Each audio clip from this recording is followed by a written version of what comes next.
Have you ever been debating between two boxes of eggs at the grocery store, reading the labels to decide which one to buy, and thought to yourself, what do those labels actually mean? Does cage free really mean a freer environment for the animals?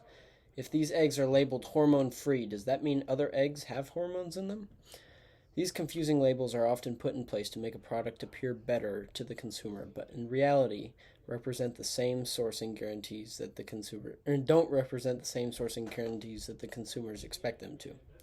My name is Dylan McGowan. I'm a sophomore majoring in Ag and Food Business Management, and today I'll be speaking to you on the effects of food marketing on our diets.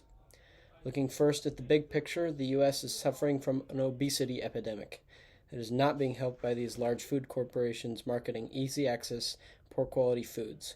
Currently, around 69%, or 2 out of every 3 adult Americans, are overweight, with 42% being classified as obese. The obesity rate has risen 12% since the year 2000, according to the U.S. Center for Disease Control.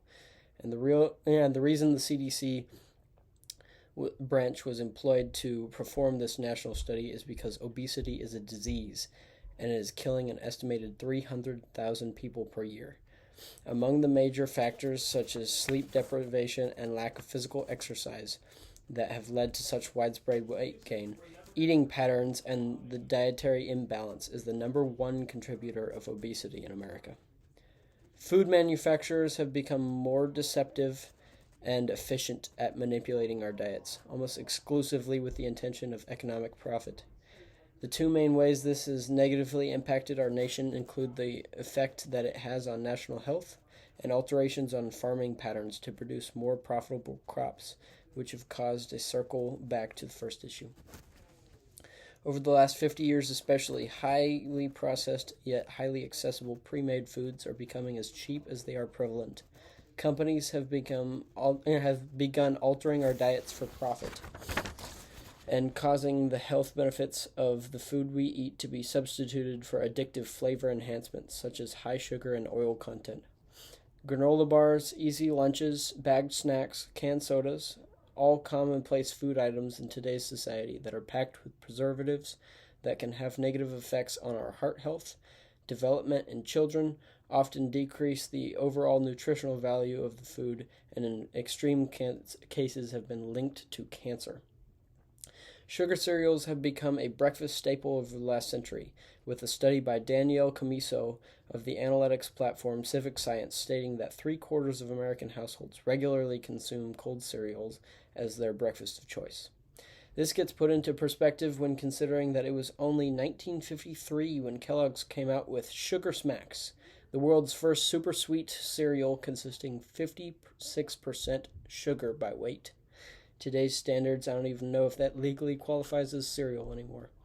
We haven't really strayed as far from this high sugar content as we would have liked either, because the Cinnamon Toast Crunch I had this morning was 21% sugar. In 70 years, we are no longer making as many egg and bacon breakfasts as we used to. All of a sudden, that first thing in the morning, 20 plus grams of protein has been diminished to the 8 grams of whey protein found in the milk that soaks into your Frosted Flakes. These changes in national eating patterns are not by accident, however. The food industry spends $14 billion annually on advertisements in the United States.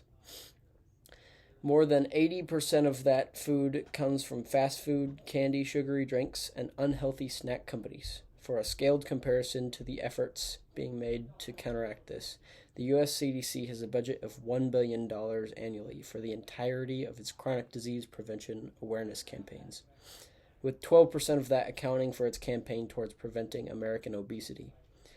While obesity is costing the U.S. healthcare system nearly $173 billion per year. That's 12 times more than the advertising costs associating with the cause of this national health deficit. We are simply eating more processed food than we used to, and even the so-called healthy snacks are packing more corn syrup and vegetable oils into our diets. Empty calories in the form of natural fats that do not get easily non-natural fats that do not easily get broken down in our bodies and thus aren't as easily converted into energy, but rather cause arterial blockage. Any more processing of these oils from corn and starchy plants, and eventually you'll end up with ethanol, which acts as gasoline for our cars. I'm not saying that we're being fed gasoline per se, I'm just saying that eating too much of anything close to it can't be great for our health. Trends in health foods have been increasing, with consumers caring more about sugar content, red meat consumption, and support for organic farming methods. However, food manufacturers have also implemented marketing ploys within these healthier seeming food alternatives, as we see plenty of non regulated labels such as all natural and cage free, which tend to insinuate a different expectation from the consumer than the reality of the product. All natural meaning grown from ingredients which doesn't actually represent, or grown from ingredients which doesn't actually represent any health benefits, as extracted seed oils are just as natural as strawberries in this definition. Cage-free in many cases doesn't represent organic open-air cultivation, but rather aviary systems, which in many cases means worse for the chickens than caged environments. Less than 1 foot of square space per bird, and no protection between hens creates hostile environments for the animals and allows diseases such as bird flu to run rampant through these systems through lack of sanitation and physical stress from much more crowded living situations. These types of labels have no USDA or FDA regulations and yet are seen everywhere in grocery store food labeling. The USDA does require a certain standard for farming practices to be met for labels such as organic, hormone-free, and grass-fed. However, even these can be deceptively used to market one product over another.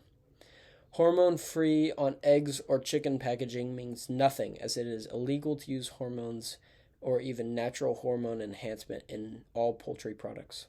Grass-fed would lead one to believe that non-grass-fed beef is the cattle's eating pellets in metal troughs, but in reality, all beef must be grazed and fed on grass for 90% of its lifespan, spending only the last 10% or the finishing stages of its life eating grains as if it isn't going to bear the grass-fed label.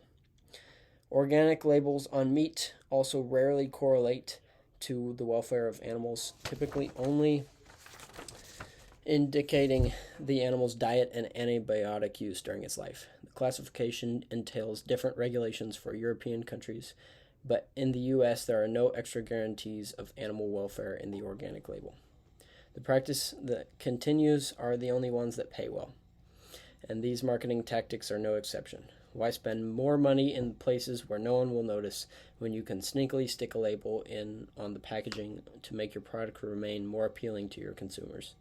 This leads to high profitability for seed oils, the dairy and cattle industry, corn for syrup, and the animal feed crops, which funnel into mass processing markets more so than raw fruits and vegetables. Soil quality, water access, and weather conditions do play a role in what can be farmed where, of course. But if it pays exponentially more to farm for Lucky Charms and Pop-Tarts, then where's the incentive to foster crop diversity and balanced produce offerings? With confusing labels in place and a system of production that supports mass consumption patterns all being driven by economic intentions, it is easy to see how advertising and large food corporations are altering our diets away from balanced and healthy consumption patterns. There are numerous campaigns in place to help spread awareness and even a proposed junk food tax to discourage the purchasing of lower quality foods. But ultimately it comes down to the consumer decision of whether or not we are willing to pay the premium and look into the sourcing and nutritional elements of our food, rather than just trusting advertising and food labels.